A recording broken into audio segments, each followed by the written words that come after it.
Zara Okoye knew three things. 1. Kissing Kang Jin-Woo in front of 200 people was either the smartest or stupidest decision of her life. 2. The Korean Mafia heir thought he was playing her. 3. He had no idea she'd been counting cards at his family's underground casino for the past 6 months, and she was about to make him an offer he couldn't refuse.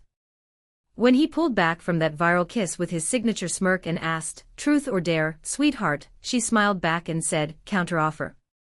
This is the story of how a nursing student with photographic memory and a CEO trying to go legitimate negotiated the most dangerous contract of their lives, and accidentally fell in love in the process. The thing about photographic memory is that people assume it makes you smart. Zara Okoye knew better. Memory without strategy is just data. Strategy without courage is just theory. It was courage that brought her to Marcus Kim's penthouse party on a Friday night, when she should have been studying. Courage and the fact that Kang Jin-Woo would be here. She'd been watching him for 6 months. "You're doing that thing again," Michelle Torres said, materializing at Zara's elbow with 2 drinks. "The thing where you stare into middle distance and calculate trajectories like you're plotting a heist." Zara accepted the drink she wouldn't actually consume, stay sharp, and smiled. "I'm admiring the architecture." "Sure you are." Michelle followed her gaze to where Jin-Woo stood near the windows, surrounded by the kind of people who measured worth in stock portfolios. "Not admiring the 6-foot-tall architecture in the Tom Ford suit?" "He's 6'2", Zara said automatically, then caught Michelle's knowing look. "I mean, presumably. Average height for Korean men is." "Girl, you are gone." "Not gone. Focused." There was a difference. Zara had first seen Kang Jin-Woo at the Lotus Room, the private club in Koreatown, where she dealt blackjack on weekends under a fake name. The club's owner, Mrs. Chen, didn't ask questions about the nursing student who could track 6 decks without breaking a sweat. She just paid cash and looked the other way. Jin-Woo came in once a month, always alone, always to the high-stakes room. He played poker with the kind of controlled precision that told Zara everything she needed to know. This was a man who calculated odds in his sleep. Who never bet what he couldn't afford to lose. Which made what she was about to do either perfect or suicidal. "Zara." Marcus Kim's voice boomed across the penthouse. "Stop hiding and get over here. We're playing truth or dare, and I need fresh blood."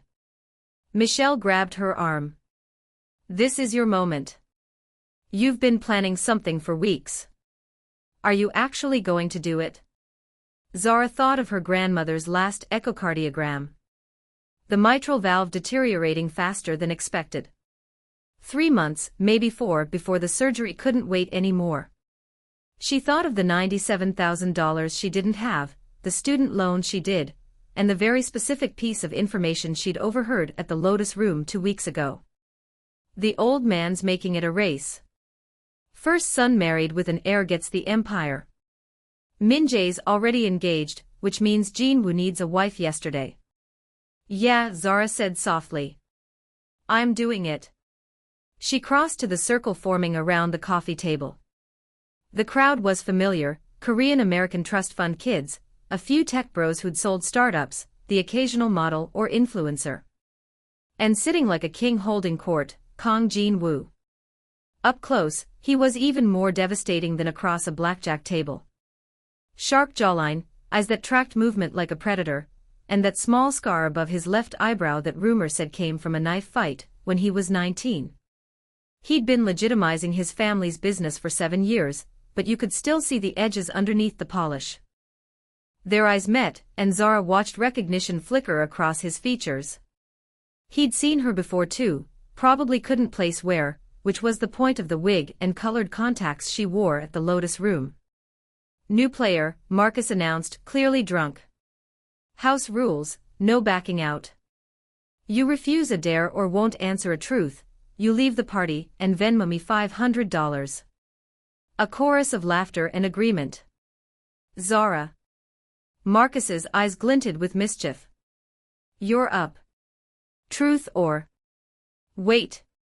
Jin-Woo stood with liquid grace, and the room went quiet. Host's privilege. I'm invoking it. Marcus blinked. Dude, this is my party. Your uncle's penthouse. My family's building. Host's privilege. Jin-Woo's smile was pleasant and absolute. He crossed to Zara in 3 measured steps. Truth or dare, Zara Okoye. So he'd learned her name. Interesting. Zara tilted her head up, even in heels she barely reached his chin, and made a split-second decision. Truth. Surprise flickered across his features. Everyone chose dare. Dare was safer.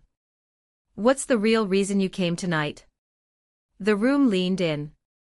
Zara held his gaze and told the absolute truth. To get your attention. Silence. Then Jin-Woo's expression shifted into something between amusement and intrigue. Mission accomplished. My turn, truth or dare? We don't usually go twice, Marcus protested weakly. No one was listening to Marcus anymore. Dare, Jin-Woo said, his eyes never leaving Zara's. She'd planned this moment for 2 weeks. Rehearsed variations. Calculated angles.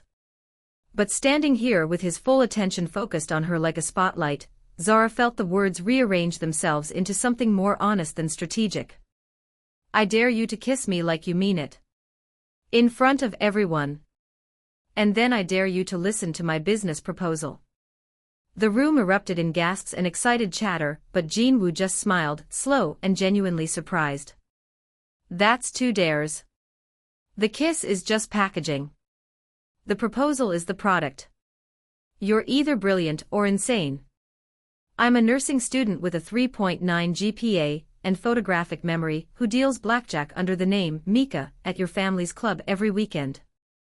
I'm whatever I need to be. Now she had his complete attention. Something sharp and reassessing moved behind his eyes. You're Mika. I'm Mika. You've been counting cards. I've been tracking your family's operations, learning the power structure, and identifying leverage points. The counting cards was just profitable research. Jin-Woo laughed, a real laugh that transformed his entire face. And now you want to negotiate. Now I want to offer you a solution to a problem you have. But first, she gestured around them. You accepted the dare. The kiss. Make it good.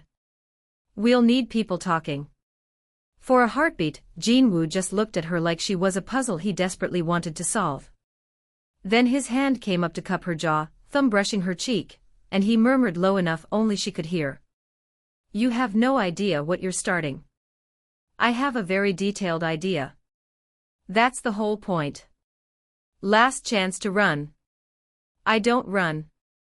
I double down. His smile was the last thing she saw before he kissed her. Zara had calculated for skill, he was 30 and charismatic, the kiss would be technically proficient. She'd prepared for chemistry, she'd been half in love with him from a distance for months, there would be attraction. She had not prepared for the world to actually stop. Jin-Woo kissed like he played poker, patient, strategic, devastating. His mouth moved against hers with clear intent, drawing a response she couldn't control even if she wanted to. Heat flooded her veins as his other hand found the small of her back, and somewhere distant she heard camera phones clicking, people cheering, the whole party reacting. But all Zara could process was the way Jin-Woo's breath hitched when she kissed him back, the way his fingers tightened in her hair, the way this felt nothing like a performance and everything like freefall. When they broke apart, his eyes were dark and unfocused. Packaging, he said, slightly hoarse. Very effective packaging, Zara managed. Jin-Woo's composure reassembled in real time. My office. 5 minutes. We negotiate. The home office was all dark wood and expensive technology, for monitors, a wall of filing cabinets, books in Korean and English. Jin-Woo shut the door and leaned against it, studying her. Talk. Zara pulled out her phone, calling up the notes she'd compiled. You need a wife within the next 2 months to beat your brother in your father's inheritance race. I need $97,000 for my grandmother's heart surgery plus enough financial stability to finish nursing school. I am proposing a 6-month contract marriage. I play the part convincingly, you get your empire, we both get what we need. Jin-Woo was very still. And you know about the inheritance clause how? Your father plays poker at the Lotus Room every third Thursday. He drinks Hibiki whiskey, gets expansive around the fourth glass, and forgets dealers have ears. I've heard everything from succession plans to offshore accounts. You've been gathering intelligence on my family for 6 months. I've been gathering options. You're the best one. Because I'm desperate. Because you're smart enough to see a good deal. Zara met his eyes. I know you're legitimizing your family's business. Real estate, tech investments, the Atlantic City casino license. I know your brother is reckless and would burn it all down. And I know you can't find a wife you trust in 8 weeks, not in your circle, where everyone has an agenda that extends beyond the contract. Jin-Woo moved to the desk, poured 2 glasses of whiskey, offered her one. What makes you think I'd trust you? Because my agenda is transparent. I want money for medical care and education. That's it. I'm not interested in your empire, your last name, or your family politics. In 6 months, I'll take my settlement and disappear. Clean transaction. No one is that simple. Everyone is that simple if you're paying attention. Zara accepted the whiskey, sipped. Good stuff. I'm a scholarship student working 3 jobs to support my grandmother. Every decision I make is about survival and her care.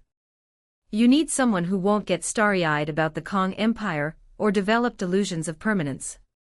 I'm the person who knows exactly what this is, a business deal. Jin-Woo circled around her slowly, and Zara forced herself to stay still. Predators chased what ran. You're 24 years old and you've already planned this entire operation. Why? Because hope without a plan is just waiting to lose. She turned to face him. My grandmother raised me alone after my mother died. She sacrificed everything for my education. Now she's dying and I'm supposed to just accept it. Watch her go because I'm broke. Zara shook her head. No. I make my own luck. I find the leverage point and I push. Something shifted in Jin-Woo's expression, recognition, maybe. Respect. You said I was your best option. What were the others? Medical tourism in India, cheaper but risky at her age. Clinical trial enrollment, found 3 possibles, all with significant side effect profiles. Crowdfunding, raises maybe 40% of goal, maybe, and destroys privacy. Zara ticked them off. Your lower risk, higher reward, and we both benefit. Optimal game theory. Jin-Woo returned to the desk, pulled out a legal pad, started writing. Terms. You said 6 months. That's not enough for the pregnancy requirement. Fake pregnancy. Pillow belly, morning sickness acting, private miscarriage at month 4. Tragic but common enough no one questions it. You've thought of everything. I've thought of 10 scenarios and contingencies for each. Zara sat across from him. Now you tell me what I missed. He looked up, eyebrow raised. I planned this for 2 weeks on limited information, Zara said. You've lived in this world for 30 years. What's the flaw in my proposal? Jin-Woo leaned back, studying her with open fascination. The flaw is that you're assuming I won't actually fall for you. Zara's pulse jumped but she kept her voice steady. Controlled variable. We're both going in with clear parameters. Feelings are a choice. No, they're not. His smile was slight but genuine. And that kiss just proved you're as affected as I am. Attraction isn't the same as love. It's the gateway drug. They stared at each other across the desk, and Zara felt the challenge in the air between them like electricity. So that's your counteroffer, she asked. You're worried about catching feelings. I'm not worried. I'm interested. Jin-Woo slid the legal pad across to her. He'd been writing contract terms. You're the first person in a decade who's surprised me. Who outmaneuvered me. That's rare and valuable and dangerous. Zara scanned his notes. The terms were more than fair: immediate payment for the surgery, monthly stipend of $10,000, $250,000 settlement at completion. Separate bedrooms. Security detail. Continuation of her education. What's the catch? The catch is that you have to actually live with me. Attend family functions. Convince everyone this is real. He paused. And we include a good faith clause: either party can terminate early if the situation becomes genuinely unsafe or untenable, with prorated payment. Zara looked up, surprised. You're giving me an exit. I'm giving us both one. I don't want a hostage, Zara. I want a partner, even if it's temporary. The word partner did something complicated to her chest. What about the dirt I have on your family's operations? What about it? You're not worried I'll use it? Jin-Woo smiled. If you wanted to use it, you'd have gone to the FBI, not to me. You're choosing the profitable play over the righteous one. I respect that. I'm choosing my grandmother over abstract justice, Zara corrected. There's a difference. Is there? He stood, offered his hand. We have a deal, Zara Okoye. She looked at his extended hand. This was it, the point of no return. Every instinct she'd honed over 24 years of surviving screamed that this was dangerous. But safe had never saved anyone. Zara shook his hand. We have a deal. Jin-Woo's fingers tightened around hers, and his expression shifted into something both professional and intimate. Then I suppose I should mention, I knew you were coming tonight. Her blood went cold. What? Mrs. Chen at the Lotus Room is my godmother. She mentioned her talented new dealer had been asking questions about me. His smile was sharp. I had you investigated 3 days ago. I know about your grandmother, your finances, your 3.9 GPA. I knew you were planning something. Zara jerked her hand back, anger flooding through her. You let me think I was playing you. You were playing me. I was just playing back. He pulled out his phone, showed her a folder of files, surveillance photos, background checks. The difference is that you did your research out of necessity. I did mine out of curiosity. You needed a solution. I needed to see if you were brave enough to ask for it. This was a test. This was a negotiation, and you passed brilliantly. Jin-Woo pocketed his phone. If you'd come in weak or desperate, I'd have said no. If you'd tried to manipulate me emotionally, I'd have had you escorted out. But you came in with strategy, leverage, and clear terms. You treated me like an equal, not a mark or a savior. His dark eyes met hers. That's why this is going to work. Zara's mind raced, recalculating. He'd been 3 steps ahead. No, they'd been 3 steps ahead of each other simultaneously. It was infuriating and impressive. And you're smiling, Jin-Woo observed. I'm recalibrating. Zara pulled out her own phone. If we're sharing intelligence, you should know someone's been following me for the past week. Black sedan, different drivers, professional surveillance. I assumed it was you. Jin-Woo's expression went sharp and cold. It wasn't. Send me everything you have. She forwarded the photos and license plates she'd documented. Jin-Woo's jaw tightened as he reviewed them. Min-jae, he said flatly. My brother's fiancé's family runs a PI firm. He's trying to dig up dirt on anyone I might be serious about. He looked up. Which means our very public kiss just painted a target on you. Good thing I'm about to have a security detail. Good thing you're about to move into a fortress. Jin-Woo's phone buzzed, and he glanced at it with grim satisfaction. And speaking of which, that kiss has 50,000 views already. We're trending on 3 platforms. Congratulations, Mrs. Kang. You just went viral. The name sent electricity down Zara's spine, but she kept her voice level. Not Mrs. yet. We should probably discuss timeline. Aggressive. 2 weeks to announce the engagement, 4 weeks to the wedding. The faster we move, the less time for opposition to organize. 6 weeks total. Zara calculated. My grandmother's surgery needs to happen in the next 10 days. I'll have it scheduled for Monday. Best cardiac surgeon in New York, Mount Sinai, private suite. Jin-Woo was already texting. I'll send a car for you both tomorrow at 9 a.m. for pre-op consultations. That's, Zara's throat tightened. That fast? That necessary? His expression softened slightly.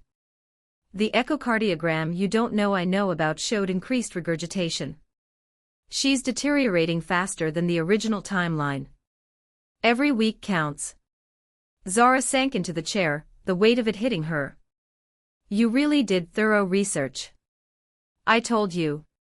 I was curious. Jin-Woo crouched in front of her, eye level now. Zara, look at me. She did. His eyes were dark and serious and unexpectedly kind. I'm not a good man, he said quietly. I've done things I can't take back, hurt people for business, made choices that keep me up at night. But I keep my word. Your grandmother will get the best care available, you'll get your settlement, and I will keep you safe while you're mine. He paused. Even if it's only temporary. Even if it's just business. You have my word. Why?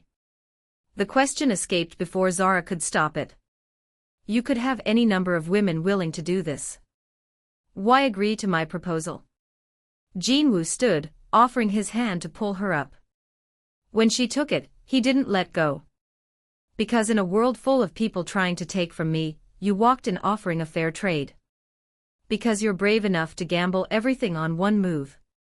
And because, his thumb brushed across her knuckles. That kiss felt like the first honest thing that's happened to me in years. Zara's breath caught. This was dangerous. They'd set the rules to prevent exactly this kind of moment. We should establish boundaries, she managed. If this is business, then we negotiate boundaries like partners. Jin-Woo released her hand, stepped back, the professional mask sliding into place. No lying to each other, even when the truth is uncomfortable. Clear communication about public versus private expectations. Respect for each other's autonomy. He paused. And we acknowledge that attraction exists, but we don't act on it without explicit mutual consent. That's reasonable. I'm a very reasonable criminal. His smile was crooked. Former criminal. Allegedly. Allegedly, Zara echoed, and despite everything, the insanity of the situation, the risk, the absolute chaos she'd just committed to, she laughed. Jin-Woo's expression transformed, and she realized she'd never seen him look genuinely happy before. We're really doing this, she said. We're really doing this. He pulled out a business card, wrote something on the back, handed it to her. My private number.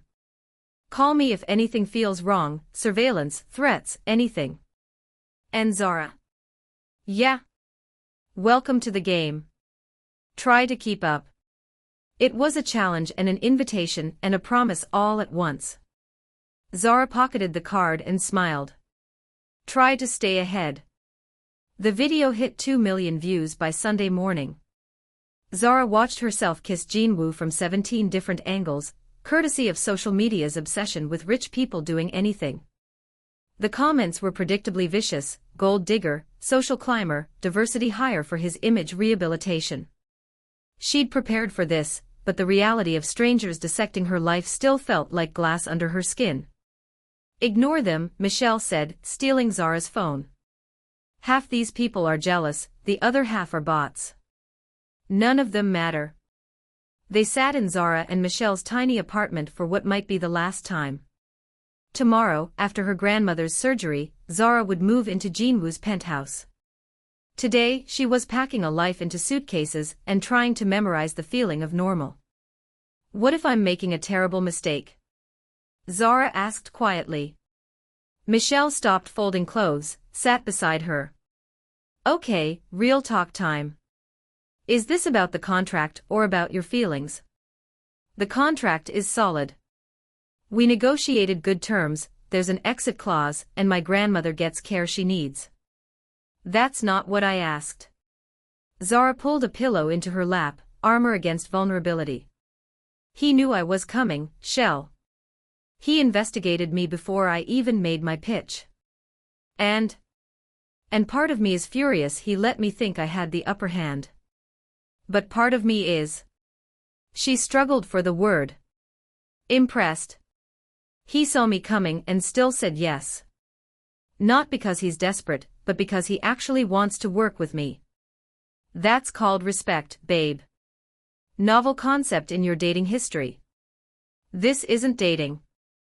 This is contract negotiation with kissing. Michelle gave her a long look. You've been half in love with him since you first saw him, at that card table 6 months ago. Don't lie to yourself about what this is. Attraction isn't. Attraction isn't love, yeah, you said that already. But you're moving into his house, marrying him in 6 weeks, and pretending to build a life together. Somewhere in all that pretending, the lines are going to blur. Michelle squeezed her hand. I'm not saying don't do it. I'm saying go in with your eyes open. Zara's phone buzzed, Jin-Woo. Tomorrow 6 a.m., car will pick you both up for pre-op. I'll meet you there. Don't eat or drink anything after midnight, you'll want to fast in solidarity, knowing you. She stared at the message. He was right. She'd already planned to fast with her grandmother. How did you know that? Because I'm paying attention. That's the whole point. Michelle read over her shoulder and whistled. Okay, that's either creepy or romantic, and I genuinely can't tell which. Both, Zara muttered. Definitely both. Mount Sinai's private surgical wing was less hospital, more luxury hotel. Zara held her grandmother's hand in the pre-op suite while nurses ran final checks, and the anesthesiologist reviewed protocols. Baby girl, Esther Okoye said, her voice paper-thin, but her eyes sharp as ever, you gonna tell me the truth about this man? Grandma. I didn't raise a fool, Zara. Boy shows up, pays for surgery, and you're suddenly wearing a rock the size of my heart. The irony is not lost on me, by the way. Esther's fingers tightened around hers. What kind of deal did you make? Zara had rehearsed this lie for days, but looking into her grandmother's eyes, the words rearranged themselves into something closer to truth. The kind where I get 6 months to figure out if what I feel is real or just gratitude. The kind where he gets a partner who challenges him instead of worshipping him. And the kind where you get to dance at my wedding, real or not, instead of dying while I'm drowning in debt. Esther was quiet for a long moment. Then she laughed, weak but genuine. That's the most honest non-answer I've ever heard. She touched Zara's cheek. Just promise me something. Don't lose yourself trying to save me. I'm old, baby. You've got your whole life ahead. You're 73, not ancient. And I'm not losing myself. Zara kissed her grandmother's forehead. I'm choosing myself. Maybe for the first time. A knock at the door interrupted them. Jin-Woo stepped in, somehow making jeans and a sweater look like a power suit. He carried coffee and what looked like fresh pastries. Mrs. Okoye, he said, approaching with a respectful nod. I'm Kang Jin-Woo. It's an honor to meet you. Esther's assessment was thorough and immediate. You're the one stealing my granddaughter. I'm the one borrowing her, with the promise to return her improved. Jin-Woo's smile was careful. And hoping she chooses to stay on her own terms. Smooth talker. Honest talker. There's a difference. Esther looked between them, and something shifted in her expression, recognition, maybe, of what Zara was trying so hard to deny. You take care of her, Esther said, suddenly fierce despite the hospital gown and she's survived things that would break most people. She's earned softness. Jin-Woo's expression went serious. I know. And I will. The surgical team arrived to take Esther back before Zara could process the weight of that exchange. She watched her grandmother disappear through the double doors, then stood frozen in the empty room, trying to remember how to breathe. Hey. Jin-Woo's hand found the small of her back. She's strong. She's got the best team. She's going to be fine. You can't promise that. No, but I can promise you won't wait alone. He guided her to the family waiting room, where he'd apparently already arranged for a private corner, fresh coffee every hour, and a tablet loaded with Zara's pharmacology textbooks, because of course he'd noticed she was behind on studying. They sat in companionable silence for the first hour, Zara pretending to review notes while actually just staring at the same page, Jin-Woo working on his laptop with the kind of focus she recognized from watching him play poker. Can I ask you something? Zara said finally. You can ask. I may not answer. Fair. Why did you really investigate me before the party? Jin-Woo was quiet for a moment, then closed his laptop, giving her his full attention. Mrs. Chen called me 3 weeks ago. Said she had a dealer who was too smart for her own good, asking questions about my family, and I should either recruit you or shut you down. He paused. When I saw your photo, I recognized you from a charity gala 6 months ago. You were serving drinks to pay for your grandmother's medication.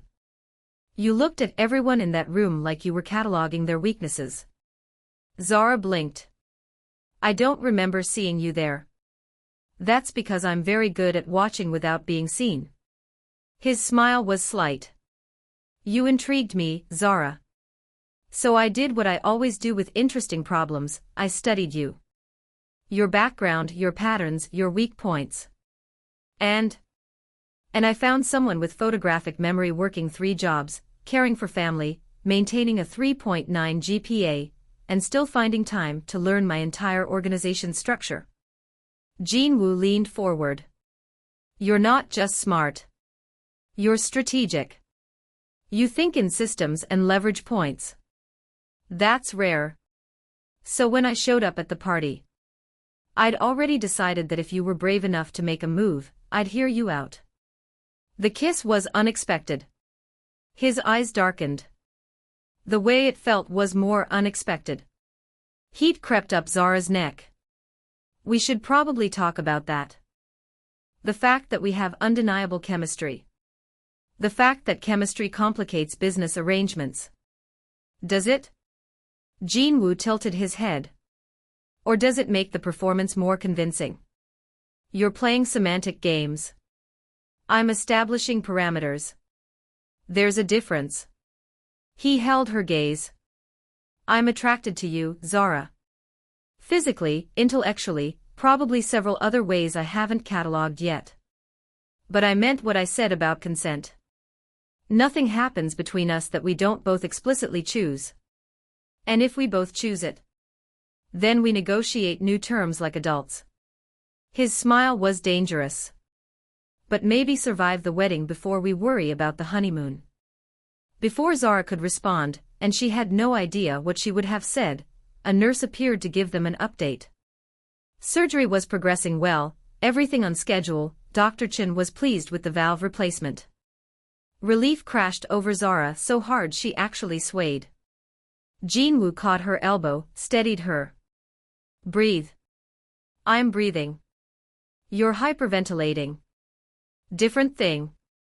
He guided her into a chair, knelt in front of her, hands on her knees grounding her. 4 counts in, 4 counts hold, 4 counts out. With me. They breathed together until the panic receded and Zara could think again. Sorry, she muttered. I don't usually fall apart. You're not falling apart. You're having an appropriate emotional response to high-stress situation. Jin-Woo squeezed her knee once, then stood. I'll get you water. He returned with water and, somehow, her favorite chocolate chip cookies from the bakery 3 blocks from her apartment. Zara stared at them. How did you? I told you. I pay attention. This is surveillance. This is consideration. There's a difference. Zara bit into a cookie to avoid responding, because the alternative was crying or kissing him again, and both seemed inadvisable in a hospital waiting room. They fell back into silence, but it felt different now. Charged with something neither of them was ready to name. 4 hours later, Dr. Chin emerged with the news that the surgery was a complete success. Esther would recover in the ICU overnight, then move to a private suite for the next week. Zara cried in the hallway, and Jin-Woo's arms came around her without hesitation. Thank you, she whispered into his expensive sweater. For all of this. We had a deal. But his voice was rough, and his hands were gentle in her hair. This feels like more than a deal.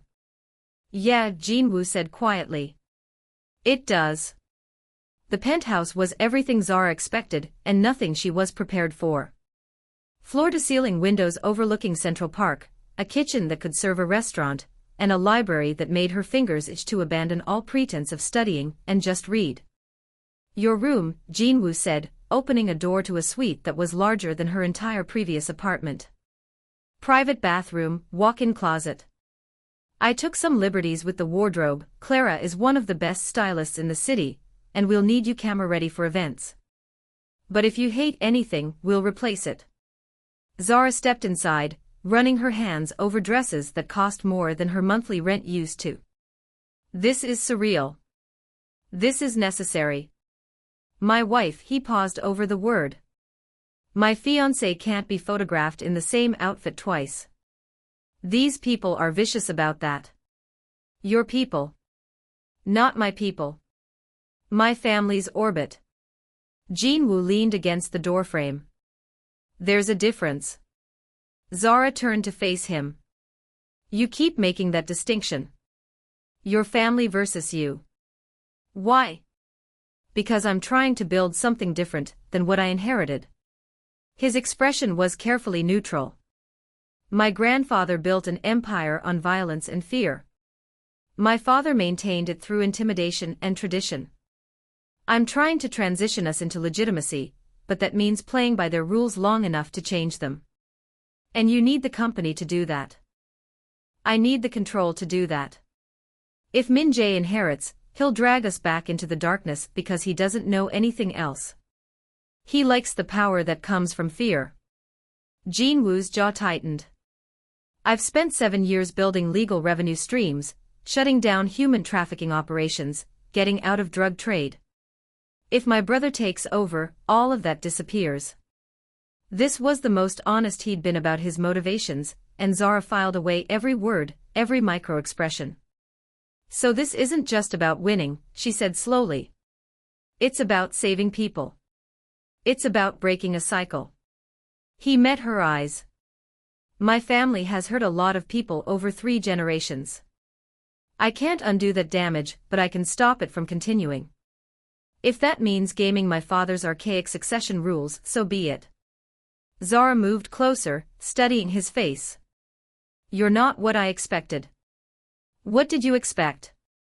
Cold CEO playing chess with people's lives. What I got was, she searched for the word. Complicated. Jin-Woo smiled.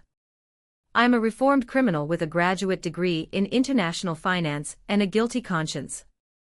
Complicated is my baseline. Reformed. Mostly reformed. I still occasionally threaten people. At her expression, he added, with lawsuits. Mostly with lawsuits. That's not reassuring. It's honest. He pushed off the doorframe. Unpack, settle in. I have a meeting at 4, but dinner is at 7. My family's estate. Full formal introduction. Zara's stomach dropped. Already? The sooner we establish you as a fixture, the harder you are to dislodge. They'll test you, try to find weaknesses, probably insult you in Korean thinking you don't understand. His expression went sharp. Do you understand Korean?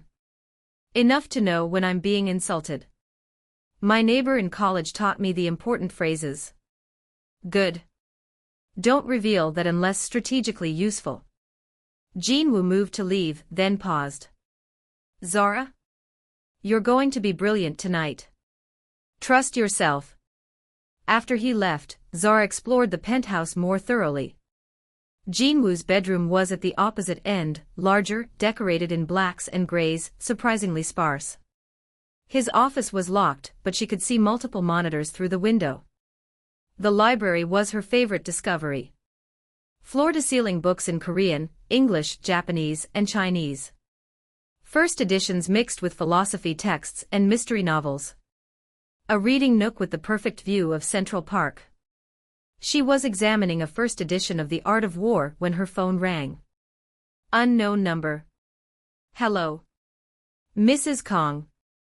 The voice was female, smooth, threatening. Congratulations on your engagement. Zara's blood went cold. Who is this? Someone who knows you're playing a game you can't win. Kang Jin-Woo is using you to secure his inheritance. When he's done, you'll be discarded. If you're trying to scare me, I'm trying to save you. Walk away now before you're collateral damage. A pause. The Kang family destroys everything they touch.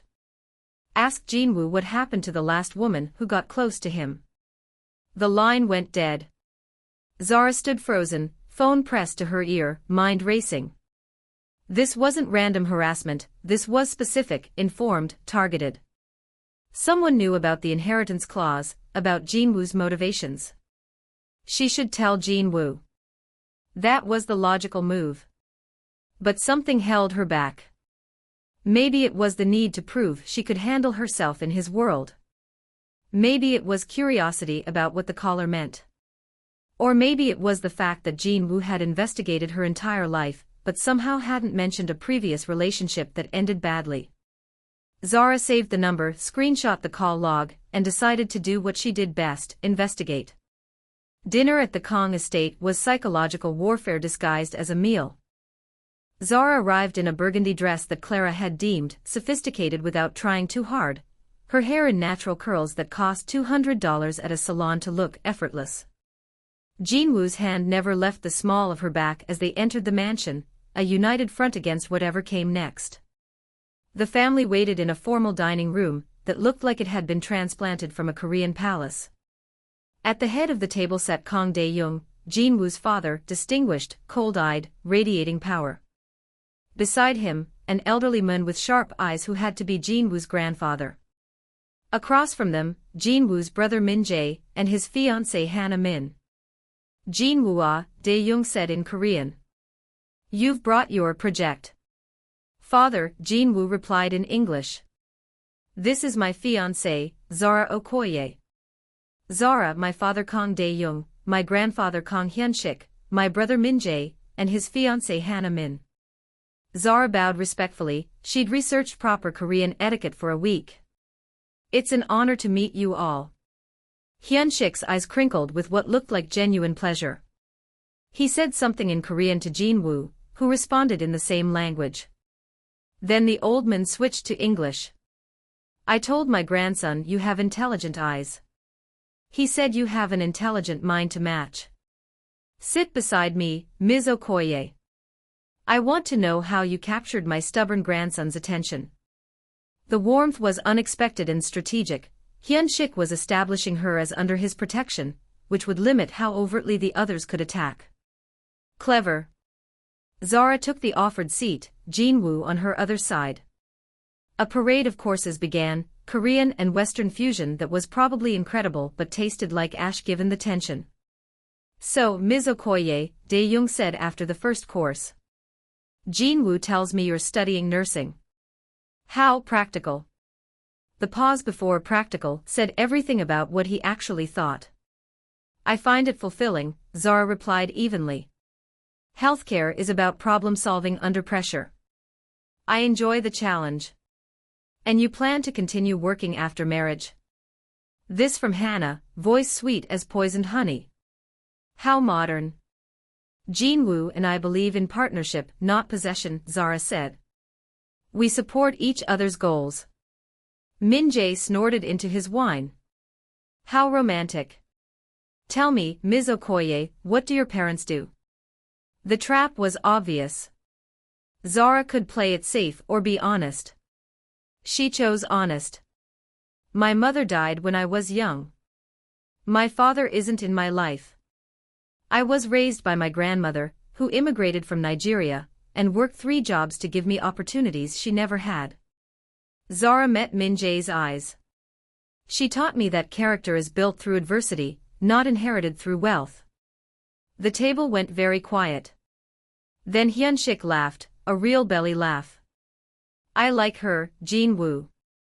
She has spine. She has audacity, Dae-young corrected coldly. Thinking she can lecture us about character. I wasn't lecturing. I was answering a question. Zara kept her voice level. If you wanted a different answer, you should have asked a different question. Jin-Woo's hand found hers under the table, squeezing. Support or warning, possibly both.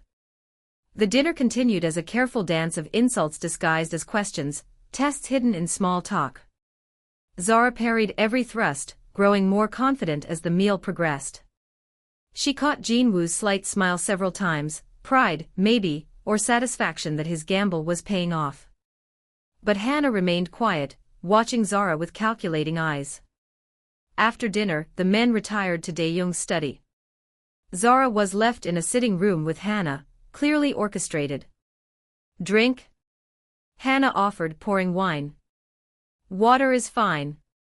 Careful. People will think you're already pregnant. Hannah's smile was sharp. Though I suppose that's the plan, isn't it? Lock him down quickly before he realizes what a mistake this is. Zara could play nice or play honest. She was tired of nice. You're in love with him, Zara said quietly.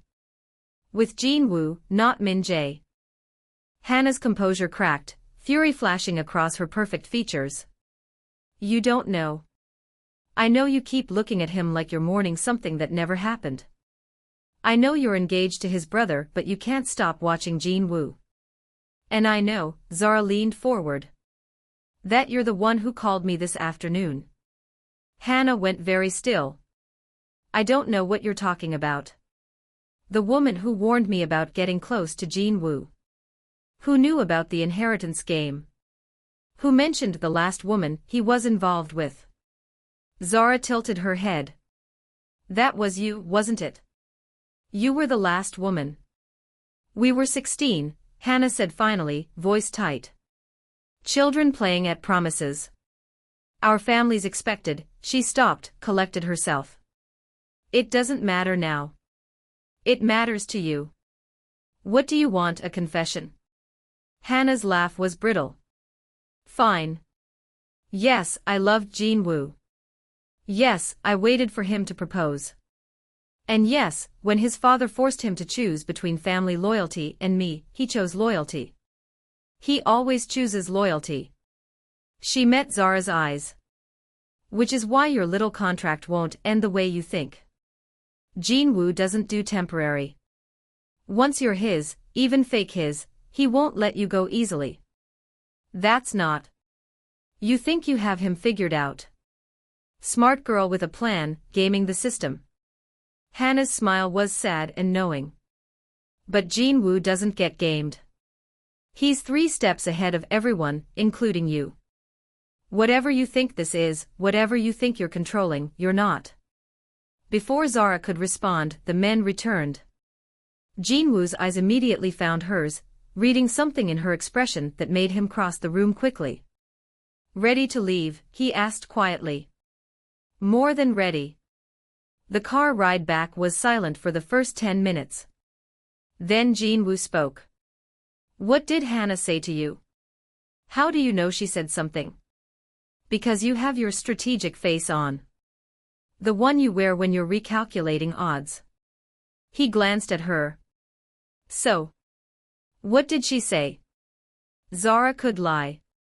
Should lie, maybe. Instead, she's in love with you. Jin-Woo's expression didn't change. I know. You know. Our families planned our marriage when we were kids. I cared about her, as a friend, eventually as family. But I was never in love with her. He paused. When I was 22, my father told me I could have her or I could have my plans for reforming the family business, but not both. Her family wanted the old ways maintained. So you chose reform. I chose the ability to help more people over personal happiness with one person. Hannah understood intellectually, but emotionally, Jin-Woo shook his head. She convinced herself I'd come back. When I didn't, when she got engaged to Min-jae to stay in the family, it became complicated. She called me this afternoon, Zara said. Warned me off. Told me to ask you about what happened to the last woman who got close to you. And here I am, explaining it before you even had to ask. Jin-Woo's smile was slight. Character growth. Why didn't you mention her before? Because it was 10 years ago, and I didn't think it was relevant. He pulled the car over, they were almost home but not quite. Turned to face her fully. But you're right to ask. If we're partners in this, you deserve full disclosure. So disclose. Jin-Woo took a breath. Hannah is the only woman I've ever seriously considered a future with. When that didn't work out, I focused on business, on reform, on building something that mattered more than personal happiness. I've had relationships since, casual, contained, nothing that threatened my focus. He met her eyes. And then you walked into that party, kissed me like the world was ending, and offered me a deal that was somehow both perfectly logical and completely insane. That's not disclosure, that's deflection. That's context. His hand came up to cup her jaw. She was learning this was his tell, the gesture he made when shifting from business to personal. You want to know if I'm capable of falling for my contract wife? Yes. You want to know if that scares me? Also yes. You want to know if I'm self-aware enough to see it happening, and honest enough to tell you. His thumb brushed her cheek. Ask me in a month. Zara's heart hammered against her ribs. This is a bad idea. Terrible idea, Jin-Woo agreed. We have clear parameters. Very clear. We should maintain professional boundaries. Absolutely should. He was leaning closer, or she was, or they both were. Tell me to stop, Zara. She should. She absolutely should. Instead, we need new negotiated terms. Later, Jin-Woo murmured. We'll negotiate later.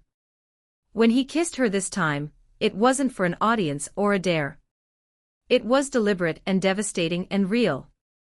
Zara kissed him back with 6 months of watching him from across card tables, weeks of strategic planning, and days of living in his space learning that he remembered her coffee order, and bought her cookies, and looked at her like she was a puzzle and a prize simultaneously. When they broke apart, both breathing hard, Jin-Woo rested his forehead against hers. We're going to ruin each other, he said quietly. Probably, Zara agreed. Still want to go through with this?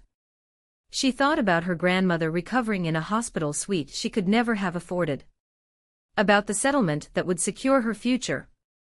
About 6 months of pretending to be this man's wife while trying not to fall completely in love with him. Ask me again in 6 months, Zara said. Jin-Woo laughed, surprised and genuine, and kissed her again. They were definitely going to ruin each other. But maybe some ruins were worth building. The engagement announcement hit every major news outlet by morning. Photos of Zara and Jin-Woo leaving his family's estate, her hand in his, the ring catching light. The headlines ranged from Kang Heir's surprise engagement, to CEO's Cinderella story, to the inevitable gold digger or true love. Zara ignored all of it, and went to her clinical rotation. County General Hospital was the opposite of Mount Sinai's private suites, understaffed, overcrowded, running on caffeine and determination. But it was real healthcare, the kind that mattered, and Zara had never been more grateful for the grounding routine of checking vitals and changing IVs. Girl, you're trending on 3 platforms, her classmate Jasmine whispered during rounds. And you're here checking bedsores like it's a normal Tuesday.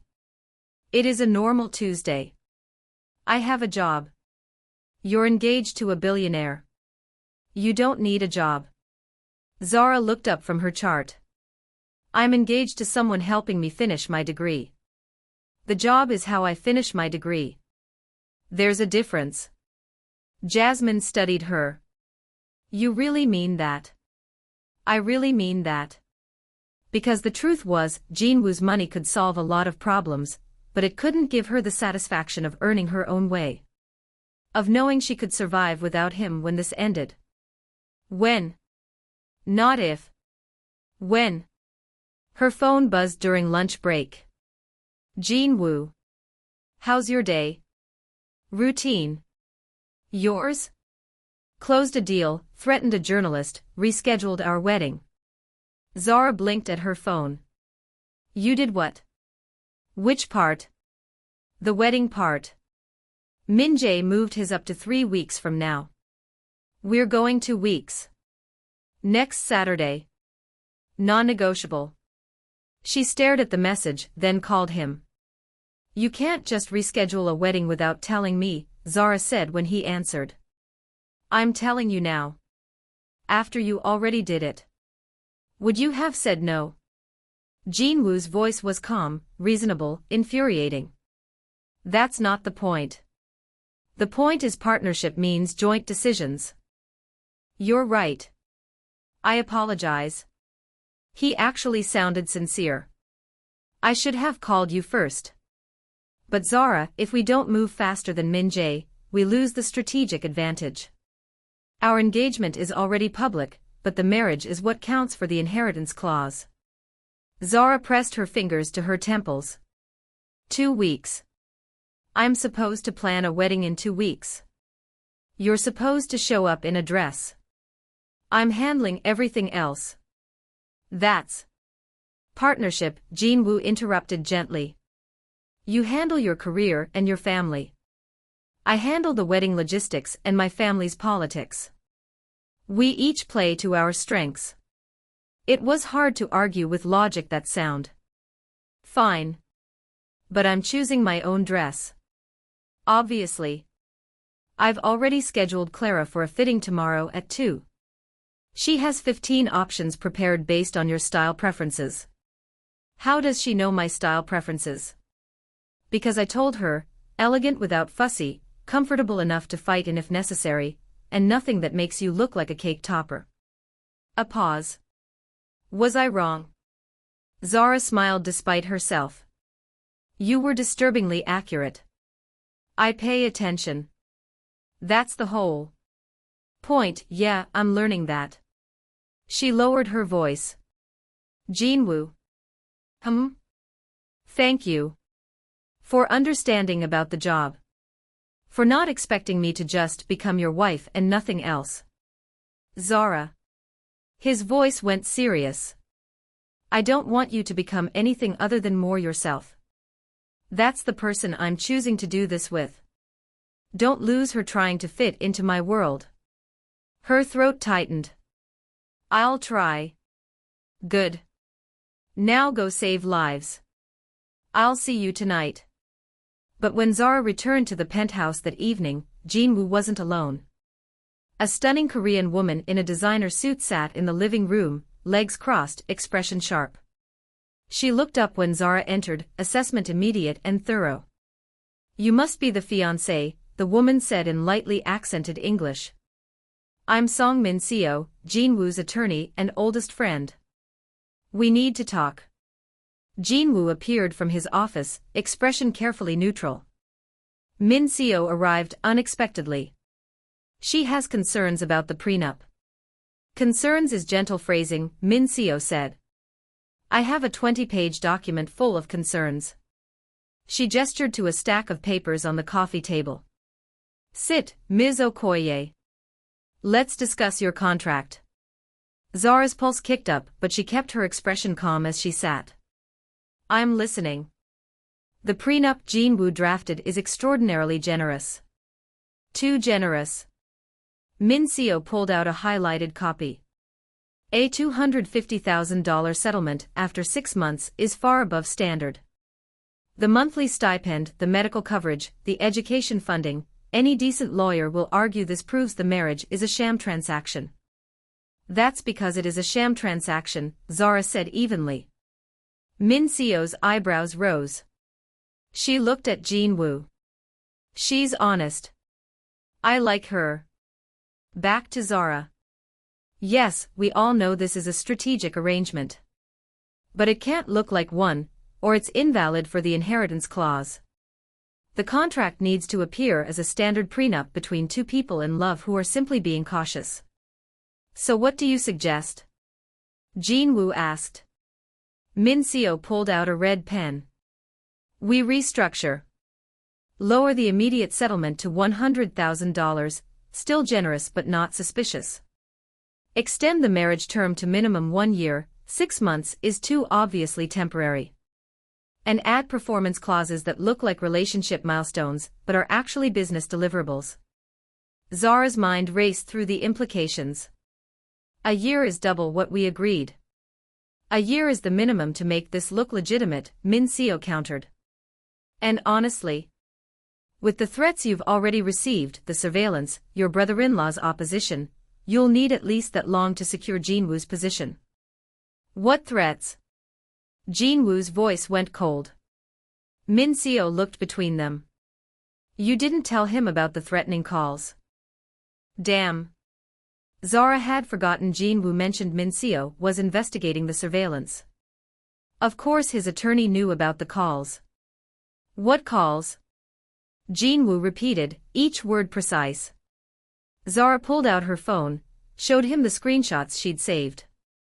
3 calls since I moved in. Different numbers, same basic message, leave before I become collateral damage.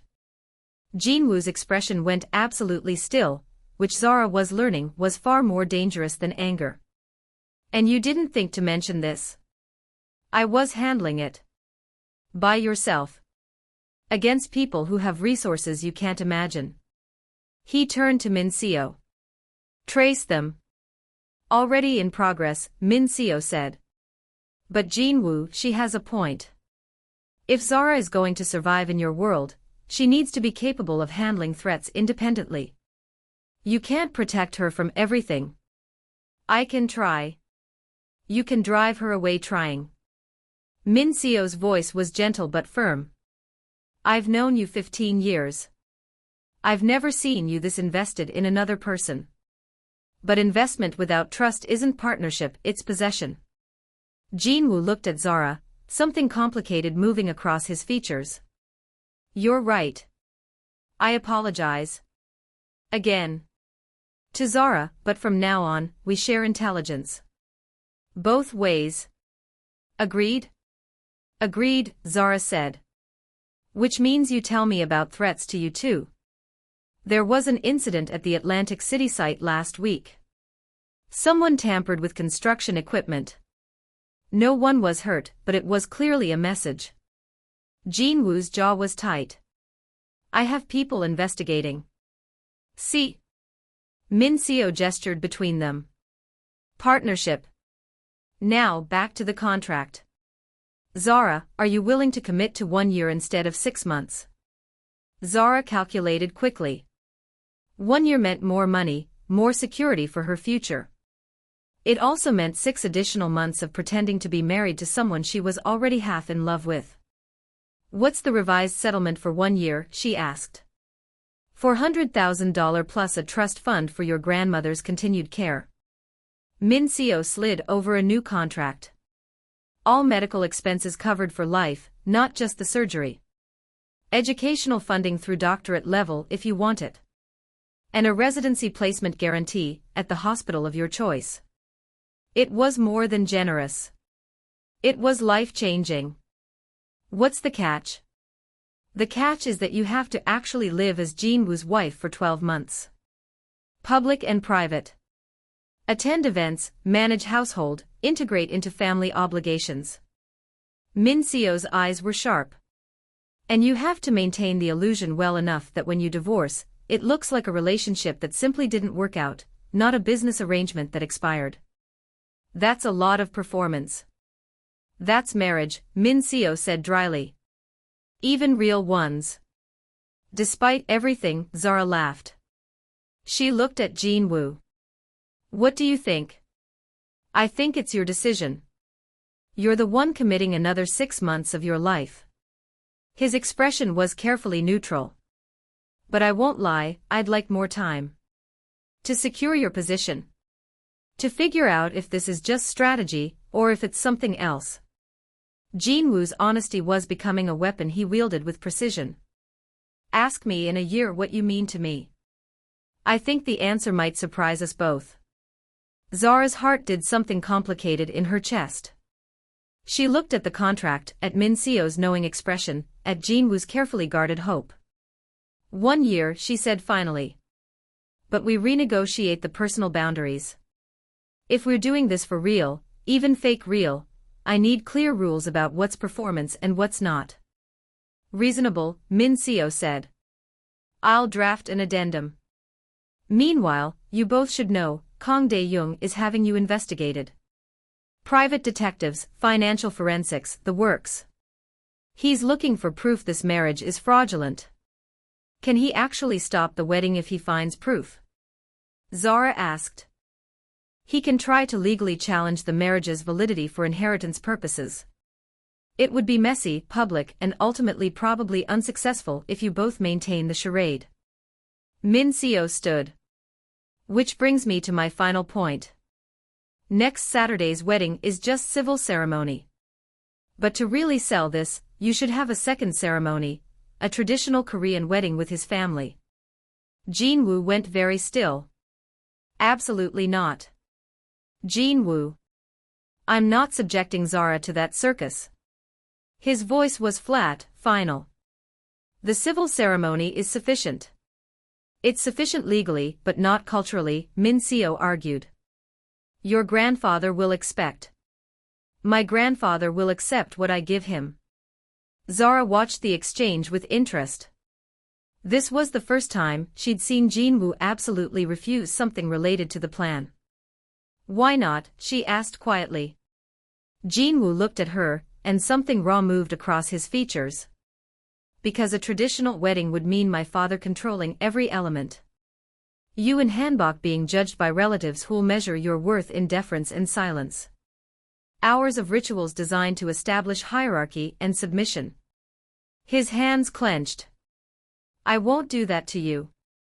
This is already enough. What if I want to? You don't know what you're asking. Then explain it to me. Zara moved closer. We're partners, remember. I get a say in decisions that affect me. Min Seo, wisely, made herself busy reviewing documents. Jin-Woo took a breath. Traditional Korean wedding ceremonies are beautiful in theory. In practice, especially in families like mine, they're power displays. My family will use every moment to remind you that you're an outsider, that you'll never truly belong, that your job is to produce heirs and look decorative. His eyes were fierce. I've spent years trying to break free of that toxicity. I won't invite you into it voluntarily. Even if it strengthens your position. Not at that cost. Zara studied him, this man who threatened journalists but protected her autonomy, who manipulated inheritance clauses but refused to manipulate her into cultural performance. She didn't understand. What if we compromise, she said slowly. Civil ceremony next week as planned. Then in a few months, after I've had time to learn about the traditions and decide for myself, we consider a small Korean ceremony. Not the circus. Just family. And only if I'm comfortable. Jin-Woo was quiet for a long moment. Then, only if you're comfortable. And you can back out any time, no consequences. Deal. Min Seo looked up from her documents, smiling slightly. You two are either going to destroy each other or build something extraordinary. I genuinely can't tell which. Why not both? Zara said. Jin-Woo laughed, surprised and genuine and completely unguarded. Min Seo's expression shifted into something that looked like approval. I'll leave you two to negotiate the personal boundaries addendum, Min Seo said, gathering her things. Zara, it was a pleasure. You're exactly what he needs, someone who doesn't let him win by default. She paused at the door. One more thing. The threatening calls. They're coming from burner phones purchased in Atlantic City. Same area as the construction incident. Whoever is targeting you is targeting Jin-Woo's business interests too. This is coordinated. After she left, Zara and Jin-Woo sat in silence for a moment. Atlantic City, Zara said finally. That's where your new casino license is. And where my family's old operations used to run. Plenty of people with grudges. Jin-Woo ran a hand through his hair. I'm putting additional security on you. Not surveillance, security. People who protect you, not control you. There's a difference. I'm learning there are a lot of differences in your world. And you're adapting faster than anyone I've ever seen. Jin-Woo stood, offered his hand. Come on. We need to negotiate personal boundaries, and I do my best thinking with food. It's 9 p.m. Hence food. His smile was crooked. I know an incredible Korean-Nigerian fusion place in Brooklyn. Owner is a friend. It'll be private, quiet, and the jollof fried rice will change your life. Zara took his hand, let him pull her up. Korean-Nigerian fusion. When I heard your grandmother was Nigerian, I looked up the best examples of fusion cuisine. Research. He grabbed his jacket. Also, I wanted to impress you. Mission accomplished, Zara said softly.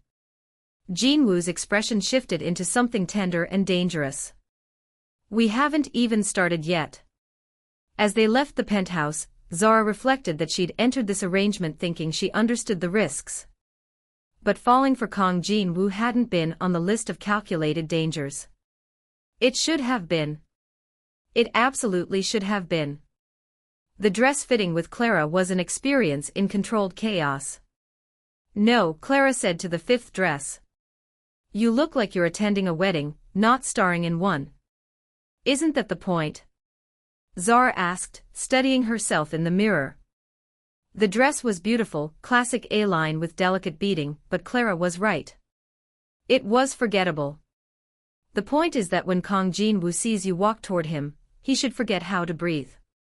Clara pulled out another option. Try this. This dress was different. Silk that moved like water, clean lines that emphasized Zara's figure without being ostentatious, a subtle train that whispered elegance. When Zara put it on, even she stopped. Oh, she breathed. Oh indeed, Clara said with satisfaction. That's the one. Michelle, who'd been brought along for moral support and opinions, actually teared up. Girl, you look like you're about to rule a country. I'm about to fake marry into a crime family. Close enough. Former crime family, Clara corrected. Allegedly. And nothing about how Jin-Woo looks at you is fake, sweetie. Zara caught her expression in the mirror. You've worked with him before. For 3 years. Styled him for every major event, photographed him with at least a dozen dates. Clara adjusted the dress's shoulders. Never seen him look at anyone the way he looks at you. Like your equation he's trying to solve, and a miracle he doesn't quite believe in. That's just chemistry. Obsession. Love? Clara shrugged. Whatever you want to call it, it's real. Question is whether you're brave enough to let it be. Before Zara could respond, her phone rang. Jin-Woo. How's the dress shopping? Successful. How's the world domination? Tedious. I'm rescheduling my afternoon. Can you meet me at Mount Sinai at 4? Zara's heart jumped. Is my grandmother okay? She's perfect. Asking for you. I thought we'd visit together, and then I have something to show you. A pause. Trust me. That's a loaded question. That's why I'm asking. Against all logic, Zara smiled. I trust you. Esther Okoye was sitting up in her recovery suite, color back in her cheeks, arguing with a nurse about dietary restrictions. Baby girl. She lit up when Zara entered. And you brought your young man. Jin-Woo bowed respectfully. Mrs. Okoye. You look well. I look alive, which is more than I expected 2 weeks ago. Esther patted the bed. Sit, both of you. Tell me about this wedding that's happening in 3 days, and that I found out about from a nurse who saw it on social media. Zara winced. I was going to tell you. When? After you were already married. Esther's eyes were sharp but not unkind. Zara Okoye, I raised you better than this. You raised me to make strategic decisions. This is strategic. This is you trying to protect me from worry by shouldering everything alone. Different thing. Esther looked at Jin-Woo. You. Are you in love with my granddaughter? Jin-Woo didn't hesitate. I'm falling. Whether I land safely or crash, he glanced at Zara. Ask me in a year. Honest answer. Esther nodded slowly. And you, baby girl? How do you feel? Zara wanted to lie to maintain the fiction of pure strategy. But her grandmother deserved truth. Terrified, she admitted. This was supposed to be simple. Business arrangement, clear terms, controlled variables. But she looked at Jin-Woo. Nothing about you is controlled. Best compliment I've ever received, Jin-Woo murmured. Esther laughed, full and genuine. Lord, you two are a mess. But at least you're an honest mess. She took Zara's hand. Baby, I know you made this deal for me. And I'm grateful, don't think I'm not. But don't trap yourself in a bargain that costs you happiness. Money can't buy time, and I don't want my final gift to you to be a gilded cage. It's not. Let me finish. Esther squeezed her hand. Life is risk, Zara. You've spent so long calculating odds and minimizing danger that you forgot how to just feel. This man looks at you like you're his North Star. You look at him like he's a natural disaster you're trying to weather. That's not business. That's love, frightening and complicated and real. Tears burned Zara's eyes. What if it falls apart? Then you'll survive because you're my granddaughter and surviving is what we do. Esther's smile was fierce. But what if it doesn't? What if you actually let yourself have this? Jin-Woo, who'd been quiet, spoke up. Mrs. Okoye, I can't promise Zara forever. I can't even promise her next year without complications. But I can promise that while she's mine, in whatever capacity she chooses to be mine, I will value her, protect her, and never take her for granted. That's all anyone can promise, Esther said softly. The rest is faith. After the visit, Jin-Woo drove them to Brooklyn, to a neighborhood Zara didn't recognize. He pulled up in front of a beautiful brownstone with a small front garden. Where are we? Zara asked. Your wedding present. Come on. He led her inside to reveal a fully renovated space, accessible bathroom, bedroom on the ground floor, a kitchen with lowered counters, and a small garden visible through French doors. This is for my grandmother, Zara breathed. This is for your family, Jin-Woo corrected. Your grandmother will need ongoing care after recovery. Living in a 5th-floor walk-up isn't sustainable. This place is fully accessible, has a private nurse's suite, and is 10 minutes from her church. He handed her a key. The deed is in your name. Whatever happens with us, this is yours. Zara stared at the key, emotions crashing over her in waves. This is too much. This is investment in your peace of mind, which is investment in our partnership. Jin-Woo moved closer. You can't focus on clinical rotations and family obligations if you're worried about your grandmother's housing. This solves a problem. By giving me a brownstone in Brooklyn. By giving you options. His hand came up to cup her jaw, that tell again, the shift from business to personal. Zara, I know you're independent. I know you want to earn your own way. But partnership means letting someone care about your well-being, not just your utility. Can you let me do this? She should say no. Should maintain the boundaries they'd agreed to. Should remember this was temporary. Instead, she kissed him. It was different from the performative kiss at the party or even the charged kiss in the car. This was gratitude and frustration and the terrifying feeling of being truly seen by another person. Jin-Woo made a sound low in his throat and pulled her closer, the kiss deepening into something that erased thought.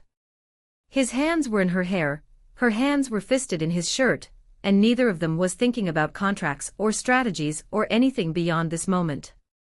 When they finally broke apart, both breathing hard, Jin-Woo rested his forehead against hers. We need new boundaries, he said roughly. We need to acknowledge the old ones aren't working, Zara countered. Min Seo said we should draft an addendum about what's performance versus real. His thumb brushed her jaw. I vote we make this real. Zara's heart hammered. Define this. The marriage. The partnership. The falling. Jin-Woo pulled back enough to meet her eyes. I know we started this as strategy. But somewhere between you calling me out at that party and you standing in your grandmother's future home, it became something else. At least for me. Jin-Woo. I'm not asking you to love me. Not yet. His smile was crooked. I'm asking permission to try to earn it. 12 months, like the contract says. But not fake.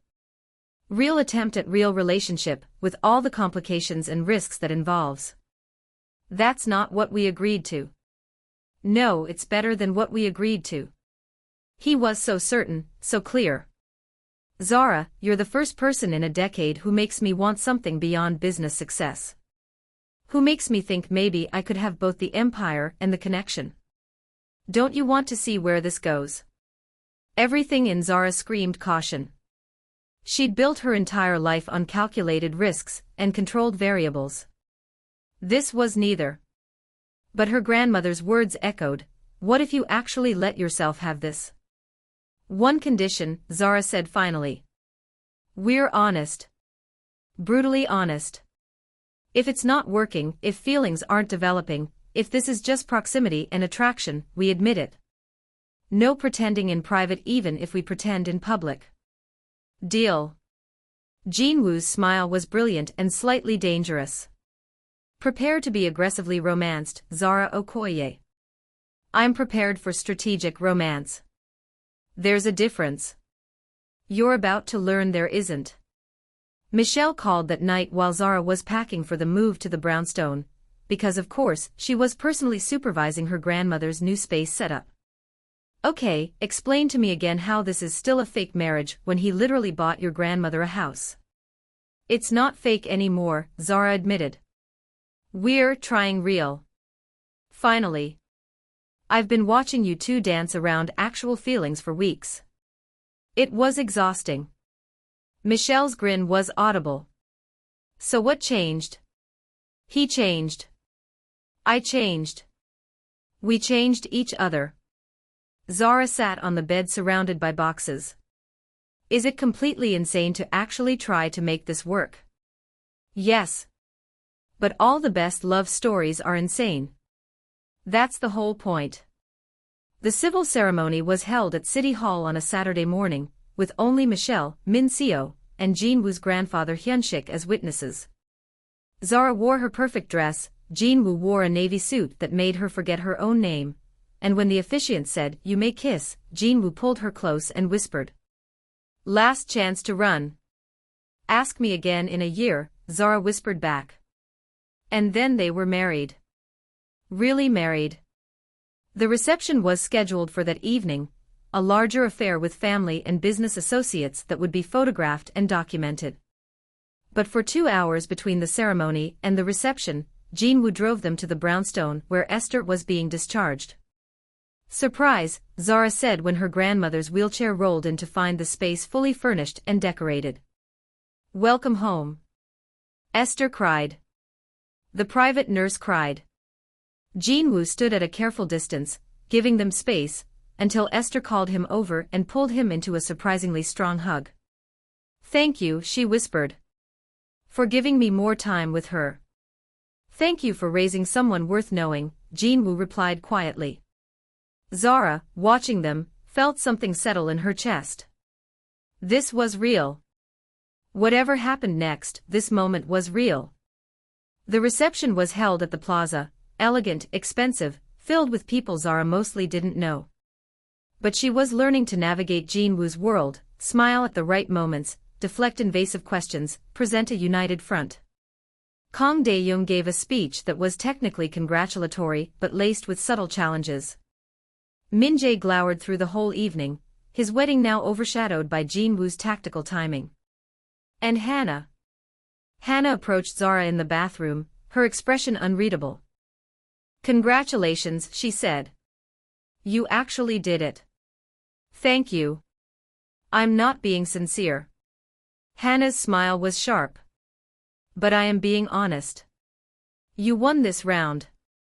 Jin-Woo looks at you like you're the only person in the room. He never looked at me like that. Hannah. Don't. She held up a hand. Don't pity me. I made my choices. I chose family position over love, tradition over risk. You chose differently. She paused at the door. I hope it works out for you. Genuinely. Because if it doesn't, you'll understand why I stayed in the gilded cage. At least there, you know what to expect. After she left, Zara stared at her reflection, Mrs. Kang Jin-Woo in a designer dress at a Plaza Hotel reception, and tried to recognize herself. There you are. Jin-Woo appeared in the doorway. They want us for the first dance. I should tell you I'm a terrible dancer. I should tell you I don't care. He offered his hand. Come on, wife. Let's give them a show. The first dance was to a jazz standard Zara didn't recognize, but Jin-Woo led with easy confidence, and she followed, and somehow they didn't trip over each other once. You're better than you think, Jin-Woo murmured. At dancing or at this? She gestured vaguely at the reception. Both. He spun her gently. You're a natural at reading rooms, adapting to social dynamics, holding your own against people who've been playing these games for decades. I'm a nursing student pretending to be a mafia wife. You're my wife, Jin-Woo corrected. The pretending is over, remember. Zara looked up at him, this man she'd married for strategy and money, and was now trying to actually love, and felt the full weight of what they'd committed to. I'm terrified, she admitted quietly. Good. Me too. He pulled her closer. Let's be terrified together. They spent their wedding night at the penthouse, and for the first time, there was no pretense about separate rooms. They ended up in Jin-Woo's space, talking until 3 a.m. about everything and nothing, childhoods and fears, and the exact moment each of them realized this had become more than business. For me, it was the hospital waiting room, Jin-Woo said. When you cried after your grandmother's surgery, and you let me hold you. You're so independent, so controlled. But in that moment, you let me be there for you. That's when I knew. For me, it was the threatening calls, Zara admitted. When you got angry that I didn't tell you, but then apologized and acknowledged I had the right to handle things myself. You could have used that as an excuse to control me more.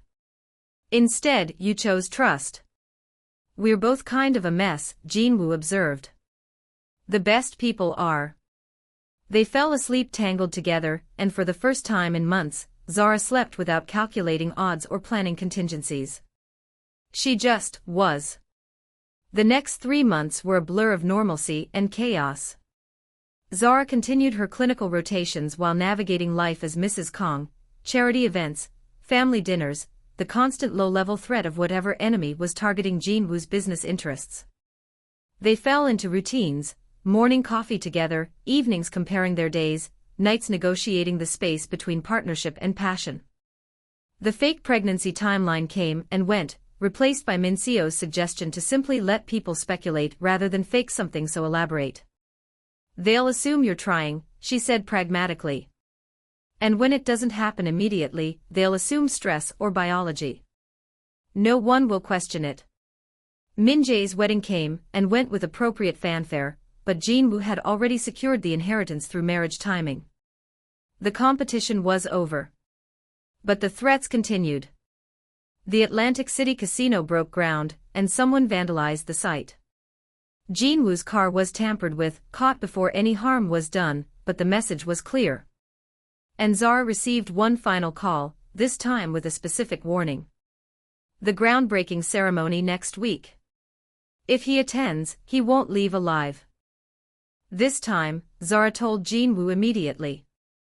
They sat in his office with Min Seo and a security team, reviewing everything they knew. The pattern pointed to the Jong family, former partners of the Kangs who'd been cut out when Jin-Woo legitimized operations. They wanted revenge for lost profit. "We cancel the ceremony," Jin-Woo said flatly. "We don't," Zara countered. "That's letting them win. That's keeping you alive. I'm not the target. You are." She pulled up her own research, because of course she'd been investigating in parallel. The Jong family doesn't want to kill you. They want to scare you into selling them the Atlantic City license at a loss. It's a negotiating tactic. Jin-Woo stared at her. "Have you been running your own investigation? Have you been running yours alone instead of as a team?" Zara raised an eyebrow. "Partnership means sharing information, remember?" Min Seo hid a smile behind her coffee cup. "What do you suggest?" Jin-Woo asked finally. "I suggest we call their bluff. Attend the ceremony with maximum security and maximum publicity. Make it impossible for them to act without exposing themselves." Zara pulled up a tactical plan she'd outlined. "And I suggest we offer them a counter-deal, partnership in the casino with limited stake and ironclad ethics clauses, or prosecution for the vandalism and threats we've documented." Jin-Woo studied her plan, then looked at her with something like wonder. "You've been planning this for how long?" 3 weeks. Since I realized the threats were strategic, not personal." 3 weeks of investigation you ran yourself. I got impatient waiting for your security team. No offense, she added to the head of security. "None taken," he said, clearly impressed. "This is solid work." Jin-Woo stood, pulled Zara up, and kissed her thoroughly in front of everyone. "What was that for?" she asked when they broke apart. "For being exactly who you are. For not needing me to save you. For being my partner in every sense."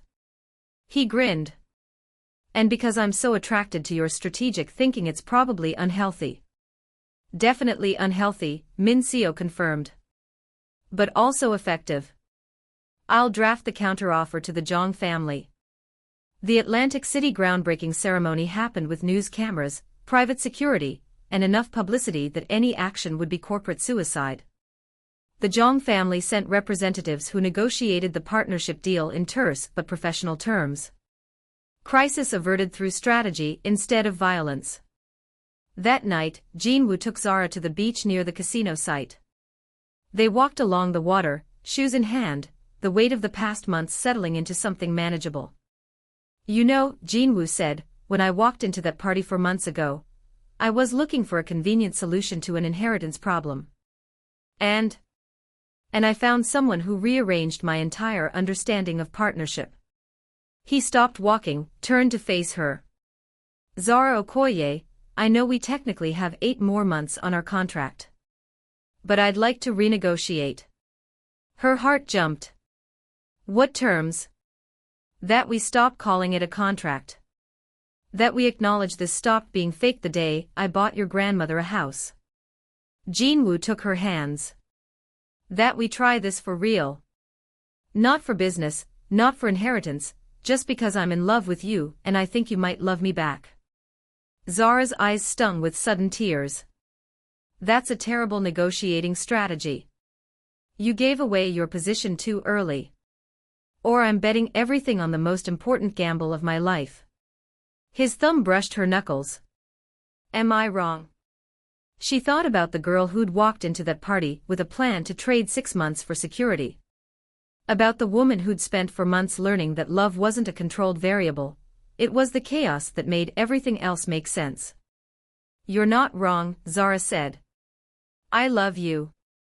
Completely, terrifyingly, probably going to ruin each other. Love you. Jin-Woo's smile was brilliant and unguarded. Best negotiation of my life. We're definitely going to ruin each other, Zara warned.